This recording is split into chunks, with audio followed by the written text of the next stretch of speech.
Me and my guy Lucas, we're in the library. We got the Cathys. We got Cathy and Catherine. So if you know the difference, Cathy, um, former Marine, 62-year-old, kind of didn't really meet her at the New York City SEAL swim, but kind of did through Catherine, a little bit younger, right? Different age bracket. Here's what's great about these two ladies. Endurance athletes. They run marathons. They do Ironman, half Ironman, triathlons. They've been doing it for years, and they're really, really good at it.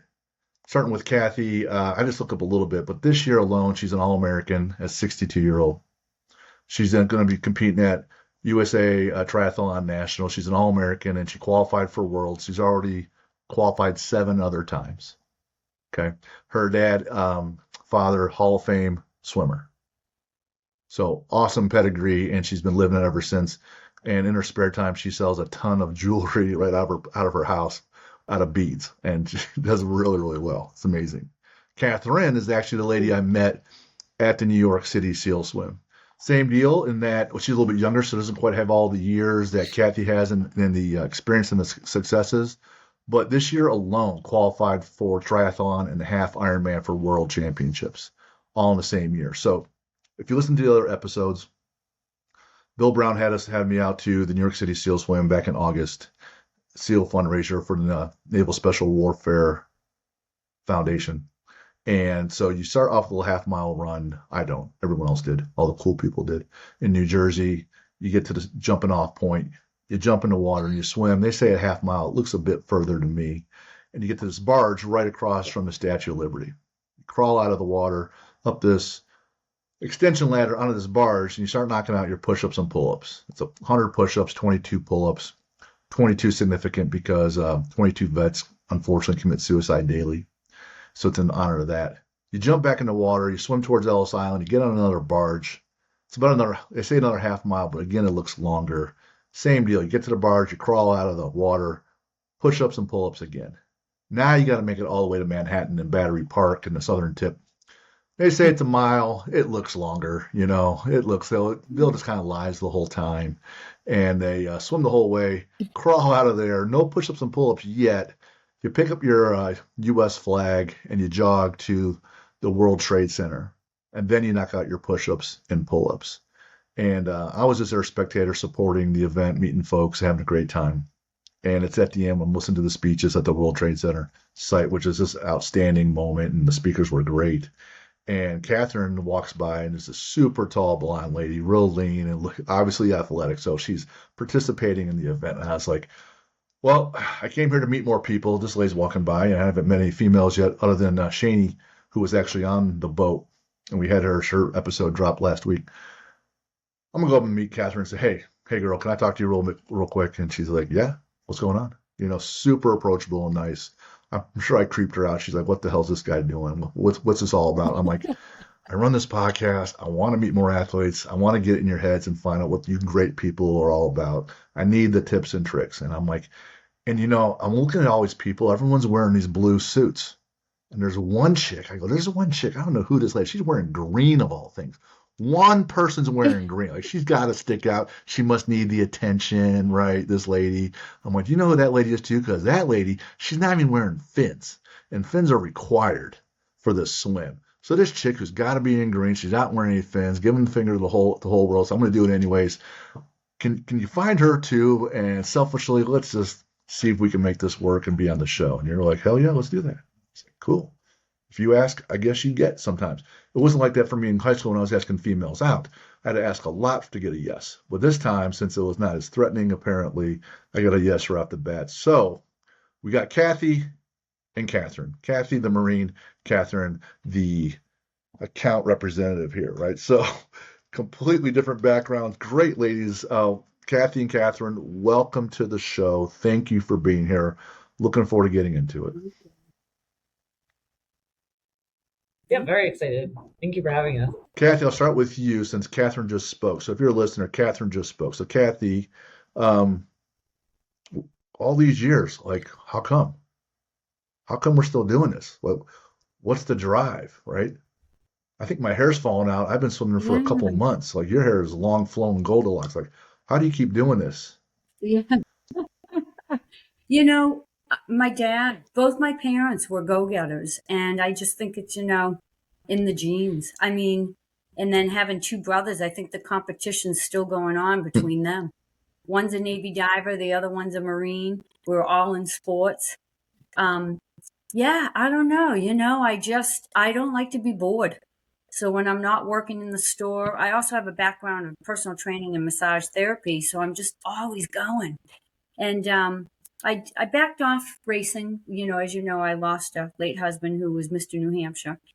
And after he died, I just didn't feel right training, after watching that brutal cancer. And then finally, my dad said 2 years ago, you promised him and your mother, who had just passed away, that you would get back into this because you love it. And that's it. I signed up for nationals 2 years ago and got back Awesome. into it. How about you, Catherine? So, yeah. It's just it's a way of life now, right? Training. Like I love training more. I love racing. I love the people that I meet, the atmosphere. And it's always like, what's the next harder, most challenging race that I can do? Once you finish one, you're like, I want to do another one. What's this one? Oh, this one's the 8-stage triathlon. What? This one's longer. What? This one's cold. Like, it's just the constant seek for adventure, I think is So what. I'm looking at Catherine's bio, and she's like, "Yeah, I didn't really play much sports. I had some swim lessons. I knew how to do some things at age 6, but I didn't really try much and didn't really get into it until high school." And she ended up being really fast. Like she's a tall lady, right? Long levers, so plenty of leverage, and ended up being a really good sprinter. Ended up doing the sprints and was on relays. Next thing you know, she's swimming in college. Who just starts as a freshman and then makes it to a college team? So some listeners are going to kind of hate you because other people are like starting from the get go. You graduate college, and now it's just like, well, shoot, I can do more stuff. I don't have to just swim and stare at a boring black line. I can actually swim outside and do some other things, add some running, add some biking or whatever. So now it's just kind of evolving, and you're just adding more and more volume, distances, and challenges, is what it sounds like, Catherine. Yeah, 100%. After college, I was like sad. I was going to miss the competition part. I was like, that's it. Like, no more races, no more challenges, nothing else to strive for. And then I did my first sprint with a friend, and then I was like, this is it. I'm hooked. Got a road bike, and the races just got longer and harder, and I just never stopped. For the audience, so they know, how far are the 3 legs in a sprint triathlon? Oh, and a sprint is super quick. I think it's like an 800-meter swim, 12-mile bike, and then a 5K. Could do it in like an hour.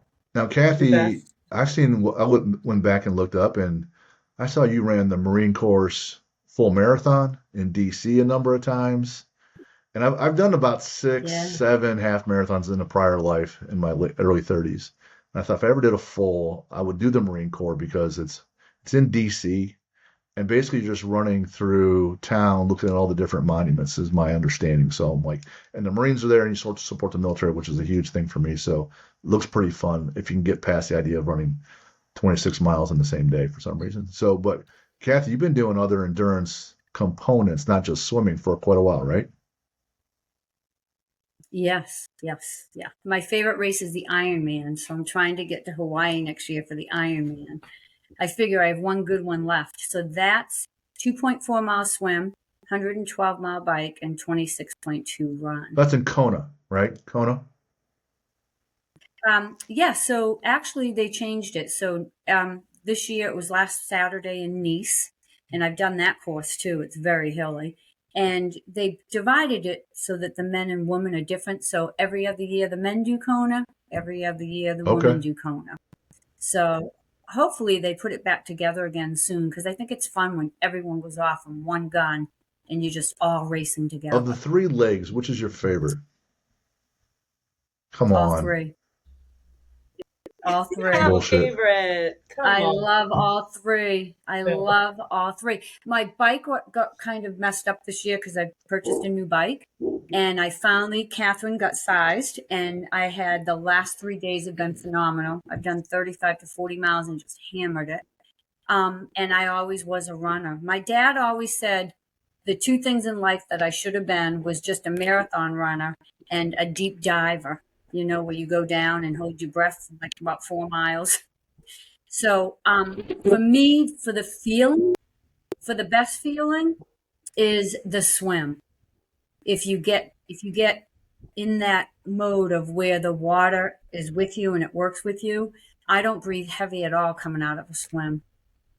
So that was where that course I took that I told you, Tony's course, will change your swimming completely. So there's hope. I did purchase those So courses, and I haven't been through it. Some of the things you're already pointing out to do, the guy that's been coaching me was pointing out a lot of the same things. Instead of fighting your body mechanics, gliding and using the overall momentum. But it's a completely foreign workout training program for me from what I've done for most of my life. So that's awesome. The amount of volume you got to do to get ready for a full Ironman or even a half. Like how many hours a day, how many hours a week are we talking here for you guys? I probably training is probably a little bit more easier for me, Catherine, because you're in New York City. I asked her, I'm like, how do you train living in the city? Oh, it's so easy. It is, you can, because Central Park, I guess, right? Yeah. But see, for me, the swimming for me is great because I have the ocean that way 1 mile, 2 pools that way 7 miles, Olympic-sized pools, and then I have Styles Pond. Like right now, we're having shark sightings, so we can just go to the pond. We're still swimming in the pond, and that's over and back, like 2,400 yards, 2,400 meters. So we just do it double. And when I'm getting ready for an Ironman, when I was getting ready for the Navy SEAL swim, like you, I was trying to do 3 miles every time I got in the pool. Very boring, but just getting in there and doing the distance. And I did that for probably about 3 weeks prior. And now I'm just doing, because Worlds in 2 weeks in Spain is an Olympic distance. So it's the 1 mile swim, the 24.8 bike, and the 10K run. So I'm swimming about 2,200 meters, but trying to hammer it every time I get in the pool. Because that's my claim to fame. I usually get out in the top. At Nationals this year, I didn't. They had us go off and then called us back because we were just about to get into the water, and then we couldn't see the buoys. And then Tim called us to go back in 23 minutes later. I'm like, Tim, dude, I can't see the first buoy. So I had to keep stopping, lifting my goggles. I couldn't see the buoys to turn. So I'm really looking forward to Spain because I usually get out of the water top 3. So, but yeah, once you get into that pattern on swimming, your breathing's going to be a whole lot easier. If you're watching this recording, I don't know if you noticed Catherine's eyes get really big when Cathy mentioned the sharks. And if you know anything about Cathy's bio, I'm sure no one does because I'm the only one here with it other than Lucas. Catherine loves sharks. Why don't you talk about that a little bit in your bike as well? Yeah, so my nickname with Team Red, White, and Blue is Nemo. Is all a joke when my mom told a story about how when I was little, like 6, she knew it was me swimming in the pool because I would swim and like my one arm was just like a little half stroke, like a Nemo fin. And when you tell like military guys a story, you're going to get your nickname out of it. So I'm like at West Point, it was a West Point try. I'm like, I'm going to get my parents food, be a good daughter. They came and cheered me on. And meanwhile, my mom's telling everyone this story. And then my mom's like, oh, it's like a little Nemo fin. So I come back like, Nemo. I'm like, what did you just tell them? And oh my God. So that's my nickname to this day. But when I got my new tri bike, I named it Bruce, which is the shark from Finding Nemo. So it's like Bruce and Nemo. But the other thing too is I don't know if I'm allowed to say my villain Go ahead. story, but my greatest villain I put on there is Jaws. Because the other thing too is when I was a kid, my sisters and I thought it was a good idea to watch all the Jawses in a row. And like to this day, I still have nightmares of like sharks eating people and stuff. But it's just a joke because I love the ocean. I love swimming in open water. And like I even have a stuffed animal of Bruce from Nemo. And now it's silly to say on this recording, but yeah, so I have a thing with sharks. So when he said sharks, I was like, I'm surprised that you do the Navy SEAL swim because we just jump and we're out there in open water. I know. And you can't see 2 feet. If you put your hand, it's black when you look in the water. It's black. See what you get. I always say when you're triathletes like us, you have to have that craziness about you because We'll go anywhere. We'll do anything. We'll swim anywhere. We just go. Mhm. So we had Kenny Bigby on. He's a jiu-jitsu guy. He's a SEAL. He was in Bill Brown's boat crew along with David Goggins. And so he mentioned that, hey, you need to talk to Bill and have him on the show. And Kenny relayed the story about one of the earlier times that they had the SEAL swim, because this year was year 6. So a few years ago, he calls up Kenny, hey, Kenny, you got to come on out here. And Kenny goes, because Kenny was researching, he goes, Bill, there's bull sharks in the river. Now, sharks are Oh in the God. ocean, but the Hudson River is a river, it's fresh water, but bull sharks will come up and in the fresh water and be fine. Yes. And Kenny's like, there's no fucking way I'm coming in up there, for that. There's no way, but Bill got him to do it, and he came and did it. So, Catherine, if sharks are a little bit of a concern for you, and they're an enormous concern for me, how do you deal with that? They're just like, even though swimming, I was an ocean lifeguard at Ortley Beach in New Jersey. Even like I would watch Shark Week. I don't know why. I would watch Shark Week in August and still go lifeguard. And as I'm swimming my laps, I'm like, what if a shark was to bite on my leg right now? What did I hear in Shark Week? Oh, punch it in the nose. And those are the thoughts going in my head as I'm swimming. I'm like, well, if I'm going to go this way, it's the way I'm going to go. If a shark's going to eat me, it's going to eat me. Yeah, I'm terrified. Thinking about it all the time. We just keep going forward. That's it. Yeah. I think it makes us swim faster. Yeah. How cold? It's like living on the inside, like adrenaline rush. The adrenaline gets your heart pumping. It makes me a little nervous about that even more because it eats up more oxygen. How cold was the water that day? And then what are some other cold swims? Because you said you like, oh, this triathlon's even colder, so I want to do that one. On that day, it was 74? It was 74. Yeah. The water was beautiful. Beautiful. Yeah. This pool that I'm at, they keep it at, I swear to God, 88 degrees. It's awful. 88. I'm like, what's going on? And then they have these folks that are there for water aerobics.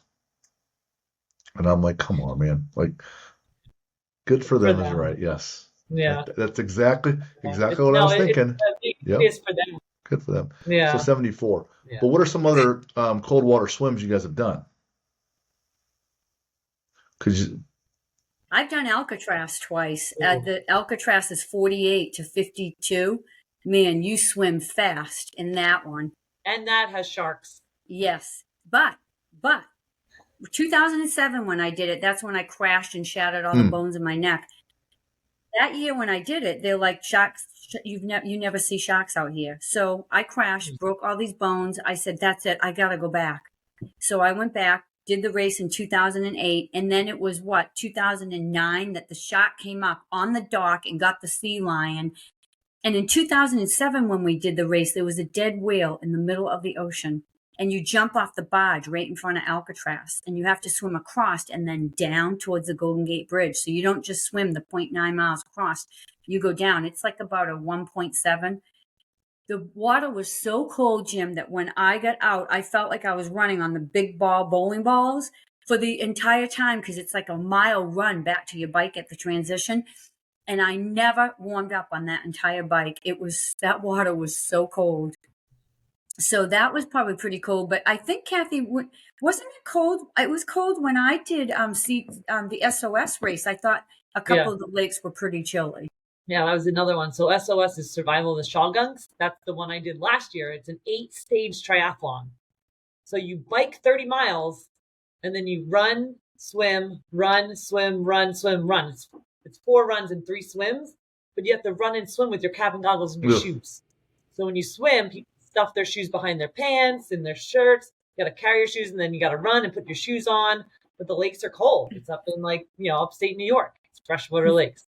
And then you're running through the woods. So that was my new challenge last year. Oh, I loved it. I loved it. And when you run through the woods, the rock climbers, they're climbing these rocks, and they're looking down at you going, what's that chick in the bikini running? Because I wore a 2-piece, so I could shove one down my bra and a sneaker down my back. So I had the 2-piece on, and I'm running through the woods, and I went without goggles because I didn't want to carry goggles. And you don't bring your water. You can just open up your mouth and drink the water. It's so pure. I just drank the water in the lakes for my nutrition. And I just opened up my mouth and go. Yeah. So that one was really fun, but there's just I could have you ever done any of the colder waters? Of course up here it's always cold in May. The Old water's rock like waters. I did their Coney Island triple dip. I don't know if they have that. It was like a mile, a 5K or 10K, and it was like a hurricane that came through, and like I went in and 2/3 of the people came right out. And I ended up doing the 10K swim, which is the 6.2 mile wow. swim. I've never done that swim. It was just back and forth by Coney Island, but it was so rough. Like it was back and forth. So one way you're great, the other way, like you were barely even moving. You're looking at the houses, you're like, they're not moving. And it's like you're in your head because you kind of passed like the start point a couple times, but that race was right after Diana Nyad was trying to swim from Cuba to Florida, and I'm like, if this lady can swim like 90 miles, I can swim 6. So I was just Yeah. like, kept going. But it was that was like one of the hardest races I've done. Wow. And like, but 2/3 of the people like went and came out and didn't even finish because they're the rough, the currents. Like that was a challenge So the for colder sure. ones, Alcatraz, you gotta be wearing a wetsuit, right? So Yeah. talking to Jeff Yeah. Gum, you guys all know him, right? Jeff Gum Mhm. runs Sunga Yep. Life, the bathing suits that you guys all get, except for Cathy. She decided I want to wear green Yep. that day. She done it. She was, I don't care. And I said, so, because I was at New York City also the day before the event occurred, and I hadn't been. I want to go up the Statue of Liberty and see some things. So I did the touristy thing, get on the ferry, head over there, walk up the Statue of Liberty, all that jazz. And it was so windy that day. You know, waves were really high. They're crashing, crashing, crashing. And I was like, shit, man, tomorrow could be kind of something. Like, you know, they might not be moving very well. And luckily, it all calmed down. And I saw Jeff the next morning before they kicked off. And I asked him, I said, you know, if you were here yesterday, you probably saw the waves. And he goes, I did Alcatraz once. The waves were just like yesterday. All I had was a Speedo. That was it. Nothing else. You get hit in the face with every wave like you're getting punched. If I can handle that, I'm sure I can handle this shit. So it's that frame of reference that I've done something else hard before. I'll probably be okay again. And you have those mental reps of persevering. So then you keep building up that what's Goggins said, you callous your mind so you're stronger mentally. The mental Mental calluses. balance. So sounds like Yeah. you guys have tons of mental calluses and a little bit of craziness between the Yeah. two of you, right?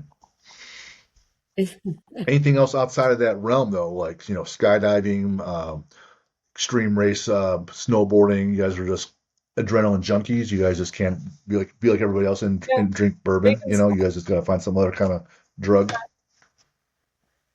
I love snowboarding. I did my first pond skimming a couple years ago, where it's like kind of the end of the season, and you like go down a hill really, really, really fast, and you skim across water.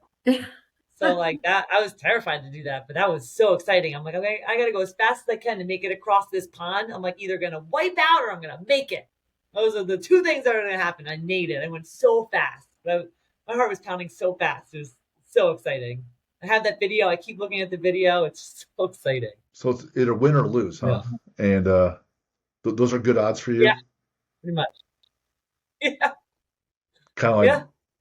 skydiving. It's either live or die. Hmm. Yeah. Interesting. Something like that. I still jumped out of a plane yet. I've taken the two to free fall. I've taken both classes, 3-day classes. I have I have gone up so many times and inclement weather's come in and I haven't been able to do it. Mike used to do it all the time, my late husband. So now I do indoor skydiving, which is a Hmm. blast. It's so much fun. If you haven't done it and you want that fear of what it feels like, but Catherine, when you go to Australia next year, I'll probably go too because I'm sure it's going to drop down now.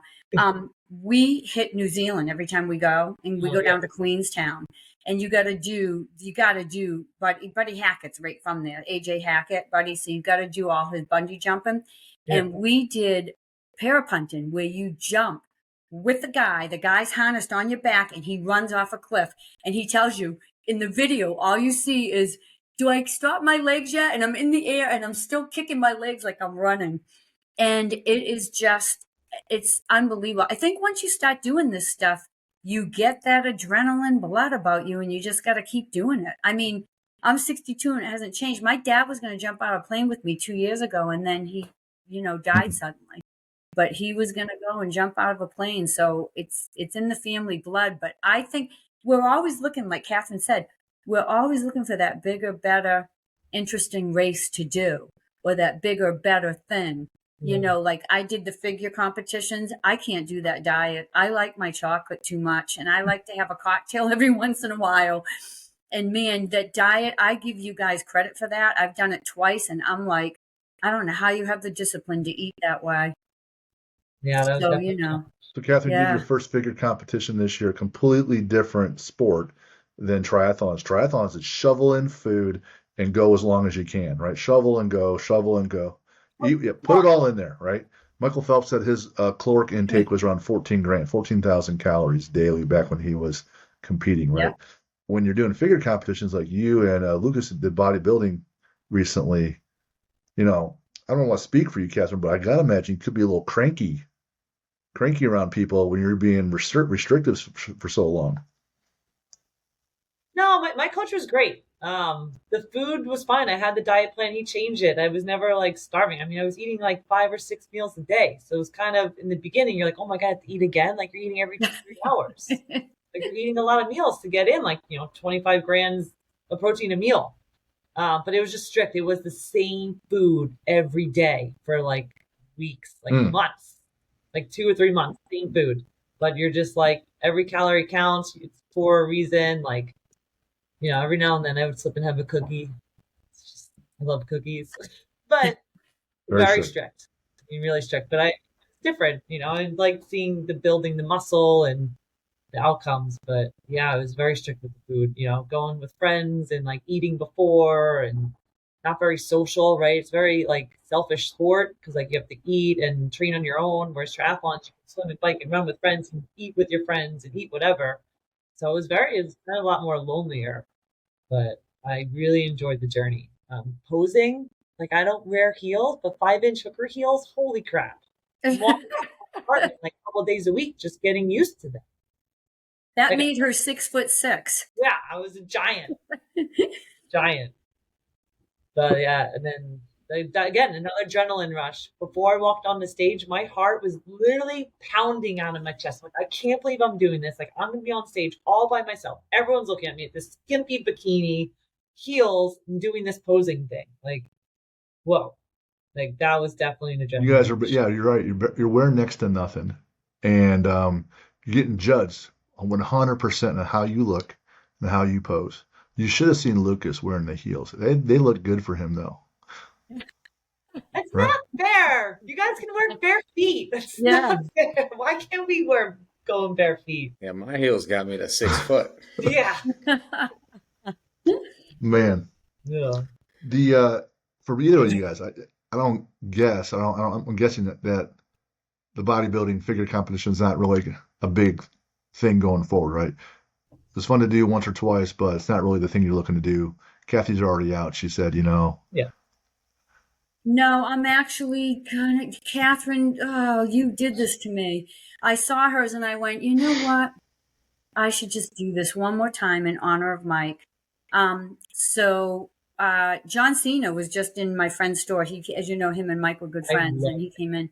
And I'm like, you know what? I think I got one more of those left in me too. So I've already kind of started dieting because I wanted to get like about 5 pounds off for Worlds so I can run my sub 8-minute miles. And I like that diet. I pretty much stay on a bodybuilding diet, but I sneak in my cookies and my chocolate because I felt so good on it. And I did 6 months of dieting like that. And I just did the same thing every day. Scrambled eggs, a little bit of oatmeal, my protein drink, my fist-sized protein at lunch with a little bit of salad and my asparagus. Repeat that at nighttime. Have a half a sweet potato every once in a while. And I mean, I got ripped and ready for that show 10 years ago, and I loved it. And when I look at Catherine's abs, I'm like, that's it. I'm doing a competition because Catherine's got some rocking abs. Worked hard for them. Yeah. One of the guys we dropped him today is Kyle Maynard.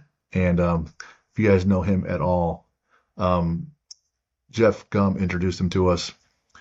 And he's done some endurance things, some mountaineering, like Mount Kilimanjaro, 19,000 feet, 22,000 foot, the tallest peak in South America. I can't remember the name. Akanga, maybe, something like that, Mount Akanga.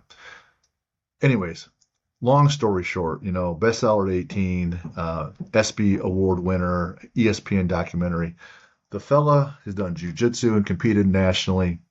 He's born where his arms end at the elbow and his legs Wow. end at the knee. He was born that way. So when he's fighting people in jujitsu, he's just fighting people, not someone else with the same issues. He's just fighting people, and he's winning, right? And so when he climbs Mount Kilimanjaro, I'm sure you guys have done or seen someone do a bear crawl in football. Like that's what he does. That's what he did. Yeah. Like when I'm hiking, I got the trekking poles. I got everything. I need all the help, right? This dude's bear crawling all the way up to 19,000 and then separately to 22,000. And that's all he was God given. No hands at the end of his arms, no feet, nothing like that helping him out. Just his title of his book, No Excuses, right? And has his own Wow. documentary. So another great outcome from going out to that event, other than meeting you two ladies, but you guys should check him out. The point is this: I was going to ask, do you guys do any mountaineering or anything like that, or any type of extreme treks like that? 40 miles, 50 mile, 100-mile Yeah. race, anything crazy like that? Because you guys seem, unlike everybody else I ever dated, with you, the answer seems to be yes to everything. To every question I ask, the answer seems to be Yeah. yes. Catherine, you'd be good because you're still really young. You should look at the Legend 100, and you have to have. I'll come be your support. You have to have support because you go out. It's like a 24-hour race. You would be phenomenal at that. Yeah, I've done like the Ragnar races, right? Where it's like a relay and you camp out and everyone does turns like running a leg, like a loop. But they're just like, 8, 6, 7 mile loops.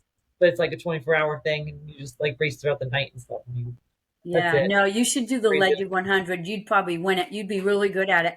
The only problem is you got to wake up like at 2 a.m. and go for long runs because you have to be out there for the 24 Yeah. hours. I got a quick funny story if I can tell you. So Mikey G, who owns all the health food stores, he's done a marathon on every single continent in every single country. He's incredible, and he'd be someone good to have on your show. But him and I've been racing together since the late '80s, and we were sponsoring this one guy, and he was doing the 50 miler. We have one here in New Hampshire, Mass. If you want to do that one, let me know. I'll hook you up. And he was doing the 50 miler, and he's like, Mikey, I just got to sleep. Just let me sleep for a couple hours. Just let me sleep. So Mikey's like, okay, lie down. So he gives him like 10 minutes. He looks at his watch and he's like, Marty, come on. You've been sleeping for 4 hours. Come on. You're going to lose. We got to get you up. Literally only had 10 minutes worth of sleeping and he got up and he just continued. It was so funny. I'm like, Mikey, you're so mean. But things like that are great. Yes, I do. I run out Mount Washington. Yesterday I was climbing all the trees in the apple orchard. I'm one of those ones that I will never grow up. My husband's like, oh my God, get down. You're going to break a bone. You're going to do something bad's going to happen to you. Catherine, I don't know if you saw my Facebook I post. did. When I got down and my coat got caught, my daughter and granddaughter were losing it. I jumped down out of the tree and my coat stayed in the tree. It was so funny. But yeah, I'm never gonna grow up. Matter of fact, Dave was supposed to pull the ladders out today. I'm getting up on top of the roof to clean all the skylights myself, and it's a pitch like this. I'll blame myself to a tree on the other side of the house. I have no fear, none whatsoever. Talk about how, with all that you guys been doing physically, talk about, you said you guys have to have a lot of food. But Catherine says that she's plant-based, and Cathy, I don't think that you are. Talk about how you guys get enough protein and enough fuel to give yourself enough energy to do what you guys do. We'll start with Catherine, who does less plants for some crazy reason. I watched Game Changers, and it was a game changer. So I don't know if you've heard of Game Changers, but it's like that documentary on Netflix where it's all these athletes that are performing better, recovering faster when they stop eating meat. And it was COVID. I lived by myself, so I just was like, oh, let me just give this a shot. I'm cooking everything I'm eating. I'm alone. So I did it, and I was like, my squats were high. I was getting my PRs on squats. I ran the half marathon in Atlantic City, fastest time ever. Wasn't sore the next day. Like I was just, I've never looked back. So I've been stronger and faster. I get a lot of protein. It's like tofu. I eat a little bit of fish, but I still do egg whites, right? So it's like plant-based. You just kind of everything in moderation. But yeah, I mean, I was using my Fitness Pal to make sure I was getting enough protein in there too, just quickly logging stuff in. And, with my meal plan now with coach too, like even when I started with him, I'm like, I'm plant-based. I don't eat meat. He's like, oh, because everyone asks me, like, how are you getting all your protein? Figure competitor, like, how much chicken is? I'm like, I don't eat meat. Right. Like, oh, how are you getting your protein? It's always the same thing. I was like, no, I mean, I was getting like 170 grams of protein. I'm like 140. Wow. So I was definitely getting enough protein. No shake, no shakes at all. But yeah, I had one protein shake. Well, I had protein powder in my oatmeal. So Sure, if you want to call that a shake. And I was doing egg whites and a big salad and tofu, tempeh, rice, quinoa, avocado, cauliflower. I was definitely getting enough protein. But yeah, I mean, when you're an athlete too, right? Food is fuel. Food is fuel. Everyone said that, but it is. Like, if you got a good hard workout tomorrow, you're not gonna eat crap. You want to do good on your training, so you eat well. I've seen these guys, they'll be running a race, and I was talking to them, or they'll come talk to me afterwards, and their times are way off. And they said, well, I kind of bonked a little bit. I go, what happened? He goes, I usually eat this and this the night before and the day of. I got behind, I got late, so I didn't get nearly the amount of calories. I did plenty of prep, I got plenty of sleep. I did months and months to get ready for this event. And just in that 1 24-hour period of not giving themselves enough fuel, and it kind of fucked the whole deal for them, Yep. Right. Fuel or water, then if it's a hot race, you didn't drink enough the night before, you're dehydrated and you're done. And maybe you're even cramping now. So it makes a big difference. How about you, Cathy? Yeah. Are you just all chocolate all the time to get ready for your races and stuff? So I'm a lot like Catherine. I'm not a meat eater just because I don't like it. Never really have. My parents used to go and buy the cow at Hilltop, and we grew up on the meat and the potatoes, and it was like, oh. I eat a lot of fish because I live right here. We can go right to the docks and get it. I eat a lot of egg whites. I love eggs. If you put me on an island with dark chocolate, egg whites, and probably raspberries, I could live the rest of my life. So I'm a huge fruit eater, and I make a huge fruit salad every day. I make a huge salad every night at dinner. I don't eat nuts because a lot of them come from like the third world countries. By the time you get them, they have mold. Like my husband tends to buy those Tate cookies. And every time he buys one that has like the walnut in it and I take a bite, I can taste the mold. So I'm huge about staying away from nuts and lentils and stuff. So I pretty much try to do salads. Protein is mostly egg whites. And like last week, I think I did mostly egg whites the whole week. And, I threw in a couple yolks. I'll do like 6 egg whites and 2 yolks, whip up an omelet, throw in some asparagus, a little bit of Gouda cheese, throw it in some nice, maybe Dave's healthy bread. I just incorporated bread back into my diet. I wasn't eating bread at all. So I think with all the training I'm doing, I needed more grains, But I'm a lot like Cathy, although I do like chicken. And if I do eat meat, we go up to this place called Carl's, and we'll get, only the grass-fed meat, and we'll get fillets, and we'll do that maybe one day a month, and we'll have a nice fillet. You have a number of years. I'm not calling either one of you old, but you have a number of years of data, of reference points. I know I need this many hours of sleep. I know this many liters or gallons of water to get ready for this event or do this much volume of training. And Catherine's like, hey, I need at least 170 grams of protein. I weigh 140, right? So that's 1.3 times body weight in grams per pound, right? So it's obviously important to have those measurables, so you know how you perform. And it takes a number of times to kind of figure that out. Man, the first time I ran a marathon, I needed this. I tried it out and I was okay. I'm trying it again. Okay, 2 times in a row, 3 times in a row. All right, this program seems to be working. Then, life throws you a curveball as you're 10 years older and you're like, shit, I probably need a little bit more, or I need a little bit less running because my joints are this and that. So you're always changing that. But the point is, you got to keep notes in some kind of log or journal on how you're performing and how you're recovering and how you're eating, because all that matters. There's this constant moving target, and you are the moving target because you're the athlete. You need to keep constant notes so you can decide, hey, what do I need to adjust this week? I know if I hit these numbers, I should be okay. And it sounds like you guys kind of figured out that, that's the art that goes along with the science of training as an athlete. You guys do it all on your own? You got coaches, or how's that come along for you guys? Yeah, the triathlon training, I just have done it with a bunch of friends and kind of on my own, but I did have a coach for the figure competition and prep because that was very strict, obviously with the food and stuff. But I do keep a Google Sheets of all my races and times and like what I ate in it and what There you didn't. go. So That's that it helped. knowledge component for Yeah. being an athlete. You have to learn about yourself and how you handle things. Yep. Yep. Cathy, let me ask you a different question, completely different direction. And you sent me this picture of your daddy, and he's swimming, and he's covered in grease, like real axle grease. He's, white guy, he looks black because he's covered in all this grease, right? Talk about, and Yeah, oh yeah, and Rip. jacked, right? He's a Hall of Fame swimmer. So talk about that part Yeah. of his life and what that was, and how that growing up with him as your dad kind of like molded you as the swimmer athlete that you are now. Most incredible person in my life. And nothing against my mom, but my mom had a little bit of probably a different upbringing than him, so a little bit of probably mental illness there, if you'd say. Later on in life, had to get on Prozac. But my dad he was just my rock. Like, my cousin called me at his funeral 2 years ago, and she said, "I'm so sad that I can't make it to Uncle Roy's funeral." She said, "But I have to tell you one story."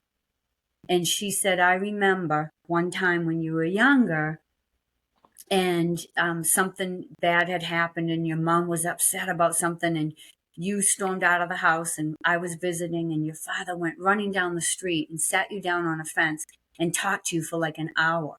He was just my rock. My father, I can't even explain it, and everybody will tell you because they worked my store for me when I was out, doing personal training or working at my cleaning business, and everyone, my father's funeral was just packed because everyone loved him. So, with that said, just my dad being my dad, but he was my biggest. I remember swimming at nationals and him up on the deck at Springfield College. Just I could see him up there going, "Go, go," like he was my biggest cheerleader. And I think more so for me than my brothers, because my mom didn't really know how to get along with a daughter, if you will. So he was just my rock. And I never heard my dad swear. I never heard my dad say a bad word about anyone. I never saw my dad drink until my mom died. He asked the doctor if he could have a beer. And he's like, "My wife wouldn't let me drink." I mean, he was just incredible. He came over to the house with Dave and I and played cards with us 5 nights a week. And then I'd send him home with food. And I don't know. He was one of those ones that said, if people are talking about you, it's because they're jealous of you, because otherwise they wouldn't talk about you. So he taught me that from a young age. Because, I think people like Catherine and I probably got a little bit bullied. I don't know if you got bullied, but I kind of did because I was into fashion. I had a Mustang in high school. I was a go getter, and I was an athlete, but yet I was out in the smoking lounge smoking my cigarettes. So, I kind of was, and then having my brothers, is they were in sports, they were pretty popular, so it kind of made me a little bit popular. And then I kind of got bullied a little bit, and my dad always used to be there for me. It was like he was my best friend that I didn't have. So, and he taught me how to work young. He was literally carrying ice when he was 10 years old to help the family out. And he joined the army and went to the Korean War instead of going to the Olympics to help his family out. And so I started working when I was 14 years old, all through high school. And I just had that work ethic. And, I didn't get back into sports until I was in my early 30s. And my daughter was kind of hitting her teenage years and didn't need me that much because I had her when I was in the Marine Corps when I was 22. So, yeah, so I think that he was the backbone of everything that I pretty much did in my life. And there isn't a day that goes by that I don't miss that man. And my husband says it too. He goes, every time I put money in my change thing, he goes, it brings a tear to my eye because I think of him playing poker with him every night. So, yeah, I'm so lucky that I had a dad that brought me up. And because there's so many kids out there that don't have their dads, you And know? sometimes they do, but they're not present. Bring the story full Yeah. circle and explain why that picture he's covered in the axle grease. So back then they didn't have wetsuits, and he used to do the 5 mile Pike to Peak, Mm-hmm. Pikes Peak, swim, and I've done that in the Maine. That'd be a fun one for you, Kathy. It's right up there in the Portland, Maine harbor, and 2 times, I think 7 times he did it total. 2 times he got hypothermia, so they covered themselves in axle grease because they didn't have Mm. wetsuits back then. I don't know what the scuba divers did because scuba diving became really big in the 40s, and this was 49 to 53, I think was on that picture, Yeah. right? The one I sent you. So, yeah, and he was captain of the team, and I watched my dad swim. I took him to the Portsmouth pool, 12 arm lengths in a 25-meter pool. I'm at 21 still, and that's with gliding. 12 arm lengths. I'm like, how do you swim like that? And he just made swimming so unbelievably smooth. It was unbelievable. They all did. There was 4 of them that were in the Hall of Oh Fame. man, But yeah. So axle grease. Catherine, I'll have to text you that picture. It's awesome. that's a Yeah. crazy story. That they don't realize that the axle grease helps keep you insulated a little bit, keeps your heat in. Then you got to Yeah. figure out how to get it off. Because it's not just water; it's tons of soap. Trying to get that off when you're done. Uh, Yeah. He said a lot of it because of the salt water. Because I did ask him that question. He said a lot of it did get washed off because of course you're swimming 5 miles. gotcha. So Catherine, I love the home decoration you got going on there. It's like a little Toys R Us bike store for like legit athletes, and it turns out that the athletes that really, care about their bikes or like their dogs or their families, they want to make sure they're in a nice climate controlled environment. So just give people a little idea, Yeah. the technology. Like I've done back in 2011 or 11 maybe 12. I did this a sprint triathlon. I'm just doing it just to say I finished.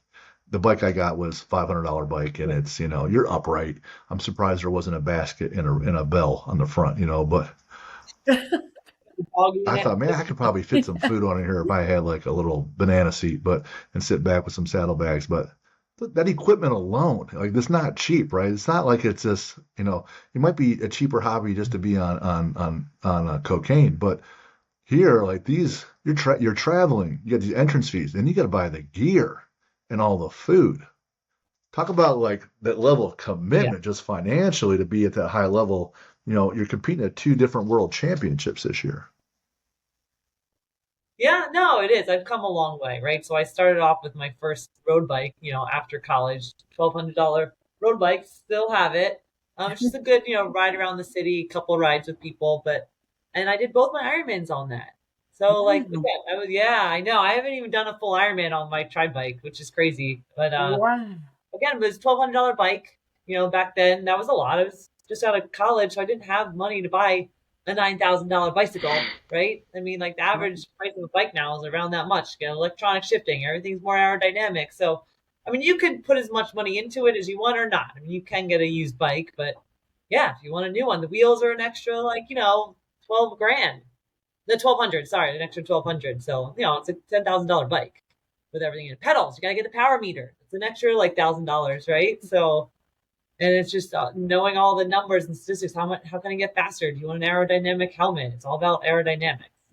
But yeah, I mean the tri bikes being an arrow, trying to like crouch down and be as less wind resistant as possible. It's very different than on a road bike. You're going to need a lot of those It's exceeds yeah, expectations quarterly reviews from your boss to get those bonuses to make enough money to go out there and live that habit. Unless you guys have some type of sponsors at some point.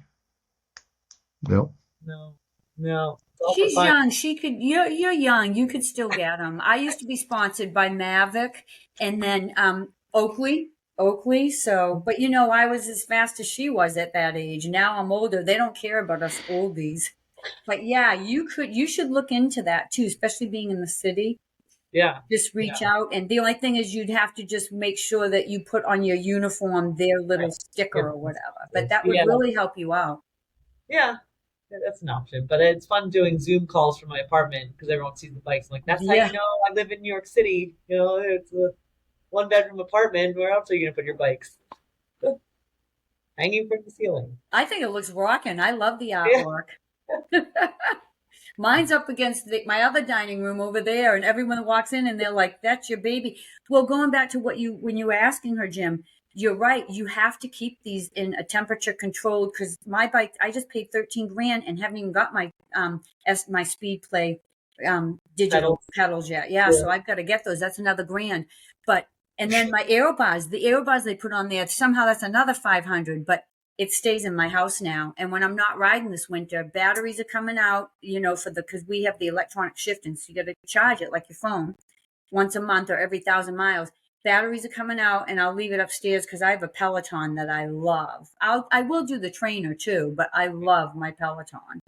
So, but yeah, we have to keep it. And I'll tell you, I didn't know that. And I got on my bike after 12 years of not racing, and it was an SEI Kestrel Ironman edition. I left it out in the garage. I got on that bike, and I'm like, I oiled the chain a little bit. I thought that's all I had to do. I'm like, what the hell's wrong with this bike? I can't move. And come to find out, I had to have everything. Like he couldn't even get the pedals off. He had to crank them off because they were in the garage where it's not temperature controlled.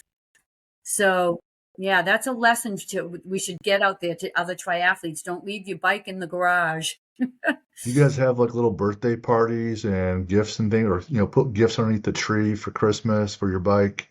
Maybe a new sticker, new handlebar, little gifts. So you guys. No stickers on my bike. You ever feel like you need something new? Like I got a new wetsuit this year, and I used it in nationals, which was I love it. Yeah. So but it's expensive. I mean, the wetsuit I got it on sale, but $400. $400, yeah. Yeah, but that ran for like 800. It was like half off. I mean, is it a Synergy? No, it was Stalefish. Stalefish, yeah, that's good. Yeah, I like the Synergy. I have really broad shoulders, so I need the hinges. I need the hinges because otherwise I can't move. I usually am the one to go in the swim without a wetsuit because I hate swimming with the wetsuit. Yeah, but it's such an advantage. It is, and I found that out this year. Advantage. Yeah, the triathlon wetsuits are different than surfing wetsuits. They help you to be more buoyant. So, like, I were to swim against myself without a wetsuit. I mean, you're faster in a wetsuit. Yeah, in a triathlon wetsuit for sure. Well, no successful path is linear. There's always some times when you just ramp up and start doing really well, and then there's usually some kind of setback every once in a while. Kind of overreach a little bit or injury. Any of those occur, whether you took a big tumble or injury or emotionally had a big setback. Talk about a time when you guys got knocked down and how you bounced back. What was your process for bouncing back? How did that go? Do you want me to go, Cath? So mine was crashing in Alcatraz.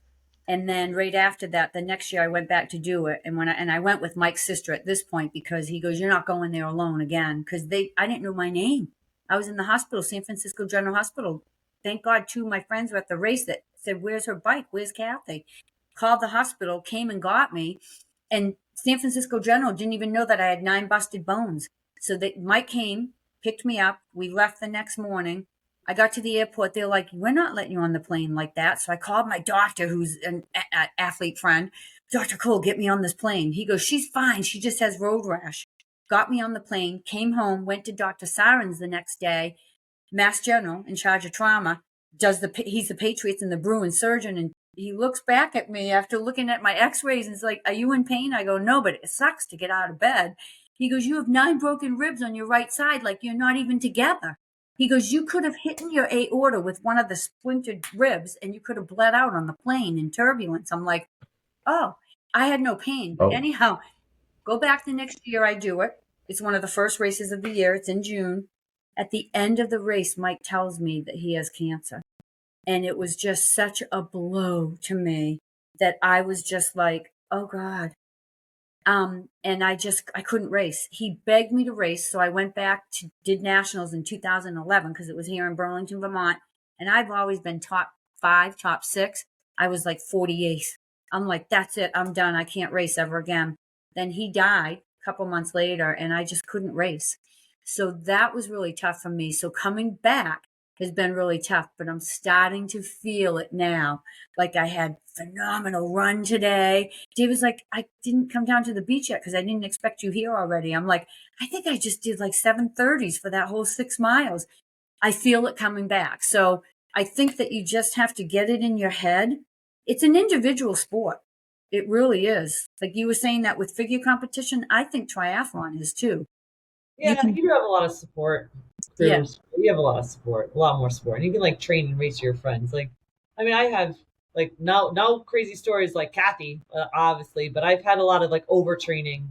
You know, both my Ironmans, like IT band issues, right? And then it's like, okay, now you go to PT, and it's like, don't run as much. It's like, well, I have an Ironman in like 4 weeks, but sometimes it's a forced recovery. And I mean, both my Ironmans are super successful, but I did have one bike crash in Central Park. So like Ugh. Central Park is a huge training ground in the morning, every weekday morning, 5:30 a.m. to like 7. It is a huge gym. It's a 6-mile loop, and you have cycling groups, triathlon groups, running groups, everyone just biking and running. And over the years, you make friends. Just people by their bikes, right? The different running groups, and it's literally the world's largest gym. I love it. So one morning, it was a week before I was going to a training camp with a friend in Lake Placid. Started riding our bike. We were just going to do an easy ride because we're getting ready to leave for camp, in a couple days. Literally just started the ride, and 2 dogs were chasing each other and slammed into my drive side and like threw me off the bike, and I like literally landed on my face. So I had like road rash all over my face. I mean, I was fine, barely even scratched my helmet, got up, went to the side, but my bike was pretty much totaled. And like that sucked. Like I think I had New Jersey triathlon in a couple weeks too. So like the bike's totaled. Oh no. But it's like, you gotta be happy, you gotta think of the positive things, nothing's broken, it could have been worse, blah blah blah. But so I went to training camp too a couple days after. Took my road bike, it was like I have my road bike. It sucked because everyone's gonna have their tri bikes, everyone's Ironman training, and I got my dinky ass, super old vintage road bike. But I was just happy to be riding, happy to be alive, So long story short, I ended up suing the guy and getting a new bike, and I got him to pay for it. Awesome.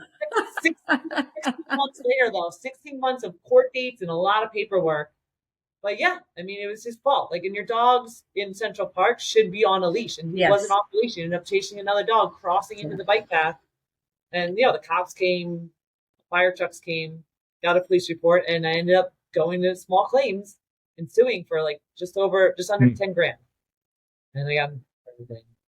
So it's a mindset. You can keep looking at the negative things. You're like, all right, everything's okay. I'm fine. On to the next thing. Slowly get better.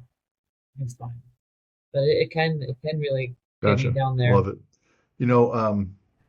I bet you that guy has those dogs on the leash now. Yeah, I don't know. I always like look for him. I'm like, would I see this guy again? So, I send out this questionnaire to help you guys like prepare for it and help me prepare with questions. And I loved Catherine's comment about teammates. And she said she's really good at being a Sherpa. So for her teammates. So those that don't know, you're climbing a major mountain, typically like Everest.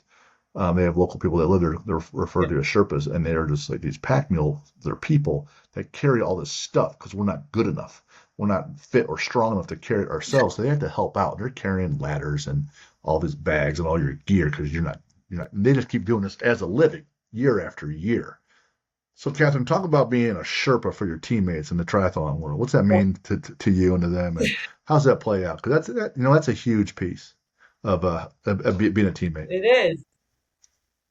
The last couple of years, I've been to Lake Placid as a Sherpa. Like my best friend, Colette, who I think Cathy you met, she was at the SEAL swim. Yeah, her boyfriend Hugh actually is a SEAL. So like he swims in it, and she's my number one Sherpa. I carry the bike pump for her in the morning, whatever she needs. Carry her glasses, make sure she gets to the start. I mean, if she needs anything last minute, run. I mean, I volunteer for the Ironman, but I check out her bike. So when she finishes, her bike's in the hotel room, like all done, like ready to go. You just whatever they need. And it's just funny because like 2 years ago in Lake Placid, there was a lot of girls on our team that we train with or whatever.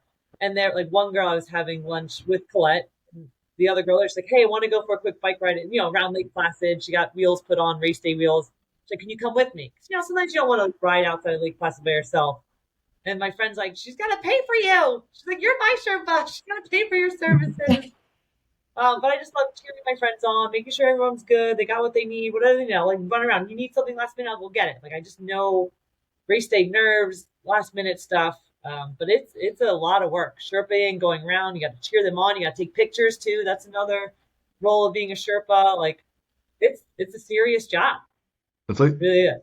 But I mean, I love making sure my friends are successful in their races it's like the with me. ultimate, maid of honor for the wedding. But it's an all day deal, physically. Yeah, You're doing all the details so that other person can enjoy their day, right? So you're constantly having yeah, to help out, and it's huge. It's huge. No one ever gets there alone. And like even if you're like my son Jack plays college football, like there he gets free tickets to games. So if there's more people that want them, well, not every kid goes. Every kid that goes to the games and plays, not all their parents travel, or not all their family can travel. Sometimes it's pretty far. So some of those kids don't utilize those free tickets. But some other parents will bring other people in the family, so they need more. So then you're kind of like trying to round up tickets. And if you're a pro athlete, that's just one piece of, hey, it's game day. I get to help out, do these other things. If you get if anyone take any of that stuff off your plate, it's just one less stressor. And one less stressor means Yeah. you're going to have more ability to perform, right? So um, because your nervous system's, running on a full tank of gas. Cathy, how about you? You seem like your dad was your rock and your first husband. It sounds like your second husband as well. Like I'm sure you didn't get there alone. Talk Oh, about times when obviously. your teammates came through for you and you did the same.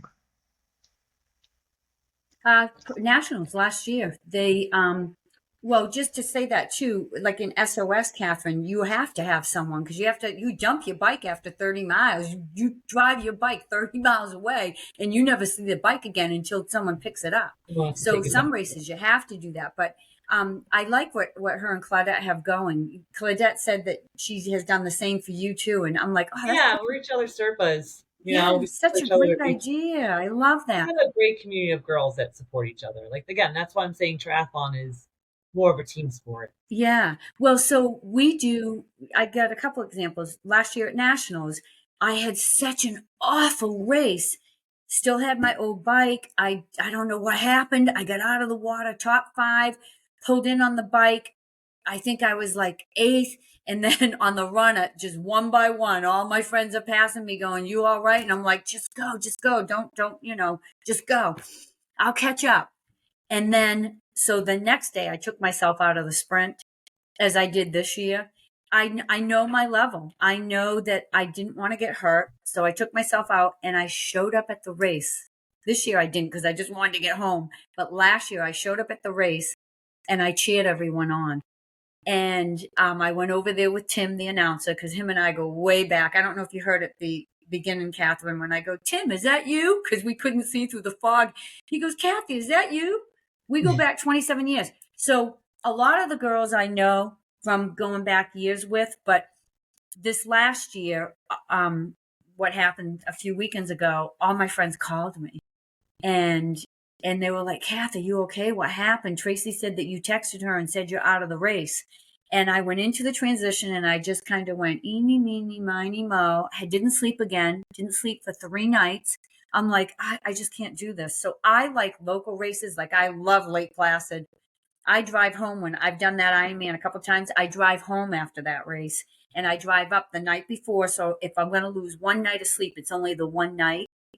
But yeah, I think it's very important to have the support. And our age group is a tight knit age group because we've been training for many years. But what happened to me at the Title IX race the weekend before nationals, a girl came up to me and it was a time trial swim. So you go 2 at a time. And Tracy and I hang out in the back because we always get 1 and 2 there. So we hang out in the back and we just go last and we just have a blast swimming past everyone. And we're laughing because her and I get out of the swim the same time. We get off the bike at the same time. And then I can usually outtake her in the run, but I'll run with her for a while. And this girl came up to both of us that had just aged up to our age group. And she was from Manchester, New Hampshire, and she had a fit. Now, this is an all girl race. Everyone comes in. I do all the jewelry in the winner's bags. Like it's just a tight knit group. And there's 600 females doing the race. And this girl was just so pissed that I got first and Tracy got second. And she's like, I beat you. I came across the finish line before you. And I said, you know what? No problem. Let's go over to the timers. and no one was there. We pulled out her number, and I forgot to look at what time she went out. So I went up to Tim after, and I said, "You may want to clear this. She thinks she beat us, and I want the first place because we get points for the national rankings." I said, "If she got first, she should get the points." And then as I got to the parking lot, Tracy was putting her car in, and she goes, "That sucks. I'm no longer second. I got third." And I'm like, "Well, we don't know that yet." And then all of a sudden I looked at her and I go, "Wait a minute. You and I went out last. She went out at least 80 seconds before us because it was every 10 seconds. And she was like 1 and 2. And we were back at 80 seconds behind her. And I never saw the girl at nationals, but she said she was going to be at nationals. And I said to Tracy, I said, "Whoa, we might want to just tell her, look, it's an all-girl race. We all work together." And I tried to calm her down by saying, "Look, if you beat me, then you rightfully." But then I realized after she only beat me, she only crossed the finish line before me because she went out way ahead of us. So in the time trial races, it's pretty tough, But for the most part, I think that you always get one straggler that kind of is like, "I got to win and I got to be first." I'm like, hell, at this point, I just hope I get across the finish line without crawling like Paula Newby Frazier or Julie, whatever her name is, in the Ironman, So, but yeah, it's. Last year, I was the best Sherpa duty. Was 3 of my friends qualified for Kona, so I went to Kona and was 3 of their Sherpas. Oh, That your was turn like next. Your the turn. best girl trip. Like, it was triathlon heaven. I was swimming, making sure they were all good. Drove around the minivan, put all their bike boxes in there. Like, that was like the biggest, best trip of my life. Like going to Hawaii with 3 of my friends to see them race world championships and be their Sherpa. That's awesome. Loved every minute. That's awesome. Yeah. Catherine, we're entering tomorrow is a fourth quarter of 24. Do you have anything else left on the docket in just this year alone? Not 25, but just this year. Anything else left? Yeah, I ran Tunnels to Towers yesterday, which is the 5K in Manhattan. So it's like one of the largest 5Ks. It was raining and cold, but you run the route that one of the firefighters ran. You run from Brooklyn to the World Trade Center. So he ran for 9/11 with all his gear on, his firefighter gear. So it was a very emotional race. A lot of people run. A lot of people come out and cheer, families, for a good cause. So I had that yesterday, but I'm also doing the Army 10 miler with a friend. I'm going to run it with her 11-year-old daughter because she, wow, one of my closest friends, but she recently got sick with like breast cancer. So she can't run it. So she asked me to run it with her 11-year-old daughter. And I'm so honored to. Like, I love them both. So, and I've been wanting to go down to DC to see her. So I have the Army 10 miler coming up. Yeah, it's in 2 weeks. That's amazing that an 11-year-old can do 10 miles. Yeah, she's just gotten across country. So I envision her going like out really, really fast and then dying and then me crawling across the finish line. But we'll see how it goes. Those little kids like, I'm going to do this so fast. Oh, crap. 10 miles, I can do it for 2. Yeah. So it'll be interesting. How about you, Cathy? Yeah. World Championship in 2 weeks I'm doing. And then I want to do, I was going to sign up for Spartan races and do my first Spartan race November 11th at Fenway Park. And then all of a sudden they came out with, well, if you want to skip that obstacle course, you just have to do an extra 10, push-ups or pull-ups. And I'm like, that just took the breath right out of me. I'm like, no, I want the competition. Because see, at your age, Catherine, you have so much competition. At my age, although we had last year at the starting race in nationals in Wisconsin, we had 96 girls. We had one of the biggest waves. So I think these women hit 60 and they think they can conquer everything, So we've been kind of having a bigger race. There's 18 U.S. girls that are going to nationals, and then there's a lot of Great Britain, German girls. And I have a goal. I want to be definitely top 10 U.S., but now I want to be top 5. I think I could make 6 with the girls that are running. Deb, who got 7th in this race, I usually beat her, and I just had an awful race. I don't know. Catherine, how did you feel? My hips just started feeling better now. They had us run on a boardwalk. I'm like, I didn't train on boards. Yeah. No, I love the race, man. My swim was great. My bike, I just wanted to go as fast as possible, and then I just gave it all on the run. Yeah. I'm praying it's not in New Jersey next year. Praying. I'm like, please just bring it back to Vermont. Atlantic City's gross. Who It's wants to go back to gross. the city? Yeah. So many people said, don't touch the bottom. So I don't know if you saw me, but I did a belly Yeah. flop when he said, go in. I just totally flopped and I went, Yeah. I'm swimming right over there. And then when I was swimming, the tide was still coming in. You could Yeah. you could drudge the sand on the bottom. Yep. And I'm thinking, do not hit any needles. Do not hit Oh, man. any needles. Yeah, you swim in the back bay of Atlantic City. You're not swimming in the ocean. It's like the back bay of like gasoline and like garbage. Ugh. Yeah.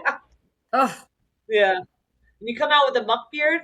So they always say, like, you know. No, I learned my lesson because in Australia we did. And at the end of the race, I'm like, everyone that has peach fuzz had like a beard. Muck So, beard. the minute just before I get on the bike, I splash myself because it's disgusting. Yeah. I learned that lesson a long time ago. You know, it's great you guys do those events, and then you do the charity events, the tunnels, the towers, and then the New York City SEAL Swim. You know, at the end of the SEAL Swim, they had, you know, great speakers. They had the fire chief and police chief that were on site during 9/11. And if you've seen or read Lone Survivor by Luttrell, Danny Dietz's mother, she spoke. You know, so great things. Selfishly at the gym, at my gym. In October, we do a big breast cancer fundraiser called Unbreakable Boobs because the gym's called Unbreakable Athletics. And then May, we do Murph. So have you guys done Murph? It's a bit of an endurance workout because it seems like you guys like to travel, and I don't hear you guys coming to Indiana very much, but we'll be hosting Murph again. It'll be, maybe the 14th year that we've done it, and probably the 20th time I've done it. If you guys want to come out. Is it an obstacle course? No, it's a 1 mile run, and then 100 pull-ups, 200 push-ups, 300 air squats, 1 mile run. Some people will break up the 100, 200, 300 and doing like 20 rounds of 5, 10, 15. Some people just do it straight through. Ideally, you do it straight through and you wear a 20-pound vest, guys, 14-pound vest, girls. It's great. We'll raise money. I send it to the Michael Murphy Foundation, and then some other charities that we do here locally. But in May, Memorial Day weekend, it's a huge ask that you guys come because that weekend is also, there's kind of a big race in Indiana called the Indianapolis 500. And it's the same weekend, right? The high schools, that's when they're having graduation that weekend. So hotels run like $120 Comfort Inn runs $600 that night, you know. So, but if you guys could make it out here for one of our Memorial Day immerse, that would be outstanding. Selfishly, if we can get you there. Hey, when I went to the Indianapolis with the Patriots playing the Giants, when I went to the Super Bowl, we had to stay the first night at like a Motel 6. My best friend and I, we both had just lost our husbands. He had gotten killed at an explosion in Middleton, Connecticut the year before Mike died. And so we went out there and we're like, I can't believe we're paying $3,000 a night for a Motel 6. It was awful. And then you have to like commit to like 3 or 4 nights there. I'm like, what are we, crazy? And we get the tickets for cost. We didn't even have to pay. Our tickets cost us $995 because I get them through my roommate from airline school was married to John Shaw, the president of the Rams. So we got, the tickets for so cheap, and then we were paying that crazy amount for a hotel room. But they get it. They get that money. People don't care, It'll always come down to it'll always come down to supply and demand, right? There's only so much supply and the demand is high, so the price will go up, right? Yeah. I could commit to that if I don't have to do the Hawaiian half to get to Hawaii. So I'm looking at a couple half Ironmans around here. There's one in December that I was thinking about doing that a couple girls are doing in my age group from this area. So I'm going to see if I can get into that. If I can do that this December, then that will free me up for May. Awesome. All right. Just wrap it up. Cathy, when you're training, what do you listen to? Oh, I love the Eagles. Love the Eagles. Eagles, Steve Tyler, because I'm friends with him. So a lot of Aerosmith, a lot of AC/DC. When I competed, I did AC/DC. Awesome. Yeah, I don't know. I need some of the soft music. Like today, I kept rewinding Desperado for some reason, and I had a great run. So how about you, Catherine? Yeah. More of like the 90s punk rock. like Linkin Park, like The Used, a little bit of Kevin Rudolph, a little Nice. EDM. What's a buck? What do you think of the new lead singer of Linkin Park? She's not bad. I Yeah, don't know. She has a good voice. yeah. Yeah, I'm digging it. Catherine, what's a bucket list adventure you haven't done or been there yet? I mean, to go snowboarding over in Europe, and I was just talking to friends today about Gotcha. it. So one day I want to go. I've only Fun. been to West Coast, How about you, Cathy? so yeah. I always said Mount Everest. I run up Mount Washington. Matter of fact, I'm doing that the weekend I get back. I run. I don't sprint. I run up Mount Washington. So my claim to fame is I do that in about an hour and 24. No one can keep up with me. When I do the race up there, I have a Sherpa. And 1 year, like the friend that doesn't run at all, loves to drink and party, kept up with me. And I'm like, she's like soaking wet, 100 pounds. I'm like, how the hell did you just do that? So I like Everest would be something really cool, but I hate the cold. I hate the cold. So let's see. I've scuba dove everywhere. Probably scuba dive in the Red Sea. I'm an avid diver. Gotcha. But definitely climbing Kilimanjaro, Everest, even if I just went up to like the 13,000 Right. level, you know? Everest is tough, Yeah. obviously. There's 4 Yeah. different camps, including base camp. You got to fly in. It's about a month all in. It's a whole bunch of money. And that last trek, you're literally in the death zone, right? Your body's dying. Your body is dying, Yeah. right? You're trying to stay alive. Can I get up to the top, take your picture, and get back down and get back to where your body will stop killing itself. So that is, man, read Up in the Air by Krakauer. There's a lot of great stories. Yep. Oh yeah, definitely. He's from this area, I think, isn't he? I From don't know Rye that part. or was? Cathy, what's your favorite sports Yeah. movie? I was gonna say Gotcha. Rudy. That was Catherine, by the way. Meet Rudy. Yeah. How about you, Cathy? What's your favorite sports movie? I like Oh, Rudy too. boy. Rudy, and I love my all-time favorite movie is Top Gun because I was stationed in Okinawa when that came out, and I saw it. I had just given birth to my daughter. We got a babysitter, and we went to watch it, and it was just the entire movie theater was Marines, and it was really cool. So, but Rudy for sports, I would Cathy, say. favorite sport to watch? Favorite sport to watch. Oh God, hockey in the playoffs. I love it because it's fast. That's a hard question because I'm such an Olympic girl. Every sport in the Olympics, I just love the swimming.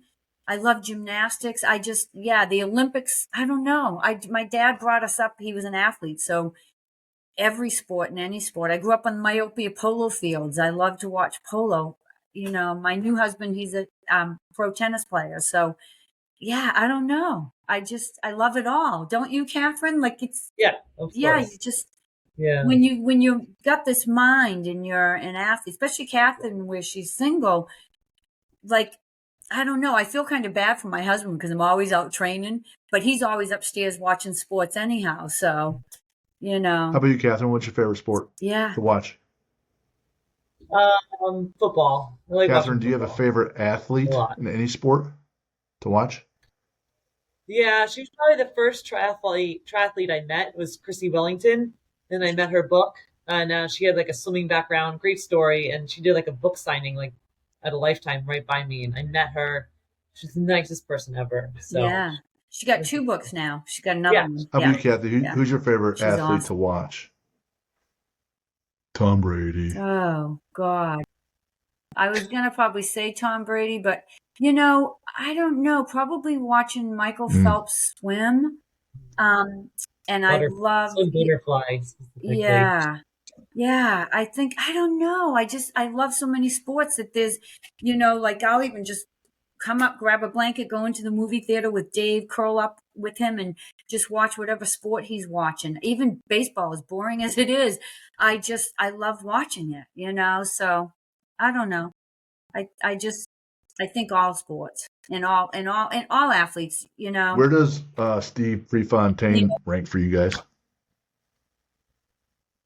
Steve Who is it? Prefontaine? Oh, you guys don't know? I don't know who that is. No. Is he the So Who is he? he was a middle distance runner, mostly the 5,000, ran for Oregon, and ran in the Olympics. So watch Without Limits, that movie, Without Without Limits. limits. Okay. It's All right. a biography of Yeah. Steve Prefontaine. Out in Oregon, Bill Bowerman was the head coach. Steve Prefontaine and Michael Jordan are the only statues on Nike's campus out in Oregon. Yeah, so I Wow. thought you guys might like him since he was always a cross country runner, and then he ran the 10K and then the 5K in college, but mostly the 5K. And just all grit, all grit, all grit. Yeah, I like him. Wow. Catherine, favorite book? So I read it recently. That's why it popped in my head. Was Mike Irwin? He started Team Red, White, and Blue. He wrote a book called "Leadership is a Relationship," and it's just good for like everyday life, sports, work, just how to be a Gotcha. good leader. Cathy, how about you? Favorite book? I told you, Bible. I just find it That's a good one. fascinating. I just find it, not even putting the Yeah. religion aside, I just find it fascinating. I hope that someday they don't come out and say it was all a lie, because I just find it so fascinating. There could be, Especially all the disciples, that part of it, and the adventures that they did, and anything adventurous too, like we just got done reading Whitey Bulger's book with one of his informants. And my husband and I were like, oh my God, this is so incredible. So we handed it off to his boss, who was a gunner in the Vietnam War, and said, you've got to read this book. And I read a book every 2 days. Yeah, I'm a reader. Favorite superhero, Cathy? Wonder Woman. Both of you guys. Wonder Woman. All right. Me too. Yeah. Catherine, how about favorite villain? Yeah. You mentioned that. Yeah. That's Good right, before it was Jaws. That's a good Jaws. one. I haven't heard that one yet. You're gonna Yeah. need a bigger boat over in Amityville. Yeah. That original Jaws? That Jaws, his name That's what you was said. Bruce I didn't know that. Yes. Yeah. Yeah, It's down on Martha's Vineyard. So Philip his name's Craig, Bruce. does all the mystery movies for the Hallmark, his two children, Jamie and Kim. I graduated with Jamie. He was in the Navy when I was in the Marine Corps. And Kim, his sister, 2 years older than me, they were actually in the movie. They got paid $50 a day to sit on the beach down there in Martha's Vineyard to do that. And yes, his name was Bruce. Yeah. How about you, Cathy? Favorite villain? I don't know. I don't really have a favorite villain. I guess who did I don't know. write down? I think I wrote it down on that piece of paper. I don't really You don't know. have- I didn't really. I was a crafter. Like I never really watched TV much. I was with my mom doing the sewing and the beading and the knitting and I was like, gotta go. So I didn't really watch too much. Probably Batman and Robin would be like a. But they really weren't villains, right? What about Ian Thorpe? Joker? Since you love Michael Joker? Phelps so much. How is he a villain? Yeah. All right. Lifting wise, since you guys are endurance athletes, Catherine, what's your favorite lift? What do you like to lift? Yeah, so my favorite lift when I was doing CrossFit was Mhm. the power clean. But now, since I started doing bodybuilding, the whole thing with bodybuilding is I wanted to grow a butt. So What? sumo deadlift. Sumo deadlift is like my favorite lift now. I get excited when It it's absolutely does sumo grow deadlift. that ass because you're so wide. So those hips got to grow, Yeah. Or a really wide stance box squat will do very, very similar. How about you, Cathy? What do you like to lift? So I love box jumps, squats. I was trained through ISSA, so Fred Hatfield. So I love squats, and I know you have to be careful with them, but I just love them, and I love tricep kickbacks. I'm on the Peloton all night doing the Peloton rides, and I'm just doing the tri kickbacks the whole time I'm pedaling. I just love the tri Awesome. kickbacks. So there isn't anything in weightlifting that when I was training for the figure competition, I loved all of the weightlifting. Gotcha. Matter of fact, you got me back into it, Jim, because you're like, why aren't you lifting? And I'm like, I don't know. I just didn't think I needed it. And now that I started lifting again, Yeah. I'm feeling great. You want to have that power and that muscle endurance, it doesn't come from a lot of body weight reps. You have to do resistance training and then if anything that'll help me in the swim will be the leg kick or the pulls that I have, right? Because I have that piece. It's not the cardio endurance. But if you have that leg kick, if you have that strong core, like especially when you're running, right? People don't think, strong core, strong back really that big of a deal. But once you really fatigue out that muscle area, your posture is going to change, which means your gait is going to shorten, which means your hips are going to hurt, and you're going to run slower with a shorter gait. Stronger hips, stronger core, stronger back, you can hold that optimal running pose and that gait so you can be as fast and as efficient at the end. Usually people aren't wrecked cardio-wise or too out of gas and they can't run. It's usually their mechanics break down because the muscle endurance isn't there because they don't lift enough, so. Yeah, I get that. How about you, Kate? Well, so when I look at Catherine's abs, like every picture of Catherine, it's like, look at this chick's abs. I'm showing my husband. He's like, damn. So for me, strong abs, Right. strong back, and where I've broken my back. So Yep. the abs, yeah, you got to keep those Catherine, abs you got a favorite strong. quote? Yeah, I have two. The one I say a lot is if it doesn't challenge you, True. it won't change you. Yep. And then the other one is I stole it from Bill Brown, but he says it all the time is adventure therapy. That's exactly what the SEAL swim is. Like it's adventure therapy. And he said that one time and I was like, that's absolutely so true. Like when I was on that first barge, like there's the Statue of Liberty, there's all these men. Again, it's like 300 men and like what, 8 girls? Yeah. Maybe? So it's like me everywhere. I'm like, I could do this all day. They're all just doing some pull-ups, some push-ups. It's a beautiful day. There's Statue of Liberty. I was like, I could do this all day. And it's like my happy place. And it's adventure therapy. I love that. How about you, Cathy? You got a favorite quote? I have a ton. I think my best one is what Dad always said: "What you don't do, you'll never know." So you gotta do. Like it's like, Dad, should I do this? And he's like, if you have to second question it, I don't know. And then he's like, but if you don't do it, you'll never know. Mm-hmm. Awesome. Man, great time today, guys. Catherine, where can we find you? If people are, out there, Facebook or Instagram stalking you, where can they find you? Yeah, Instagram is great. I'm on that a lot. It's just Cathy.Hart12. So and how about you, Cathy? Where can people find you? So Cathy Remington, but CATHI on Facebook. And I still don't know how to do Instagram, but I see all your posts.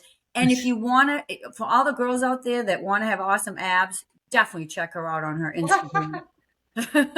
I mean, her abs, I'm sure you got first in the show you did because your abs are ripped. Yeah. Fortunately, figure competitions, not that many competitors. It's a lot harder. It's like 20 bikini girls, but it's like 5-figure girls. So I mean, the problem now is the most going pro, Catherine, and when they do, you'd have to gain 30 pounds. Katie's one of the girls I want you to hook up with, Jim. She's a pro figure, and I said to her, all right, Katie, I want you to train me. I'm going to do a show on April 30th, and then I'm going right into a half Ironman. And she goes, you can't do a show. She goes, even your size, and I'm a pretty good size. I mean, I'm like 122, 5'4".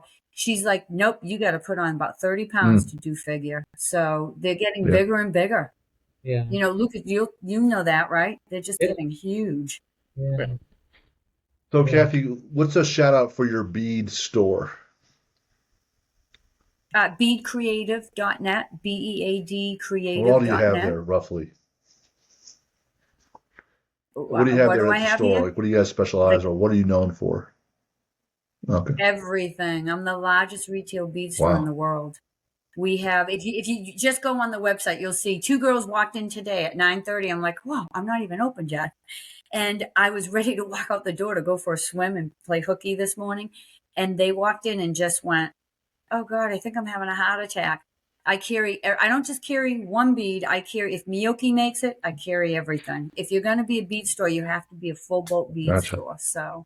And I'm not online because I don't want to spend my life packing up beads for people and sending them out. So I'm just like your little, family bead store, and it's very successful. So awesome. Until it gets bad, I don't have to sell online. That's awesome, man. Cathy and Catherine, thanks so much today. For those that are listening, you want to email us your questions, info@athlete athlete-builder.com.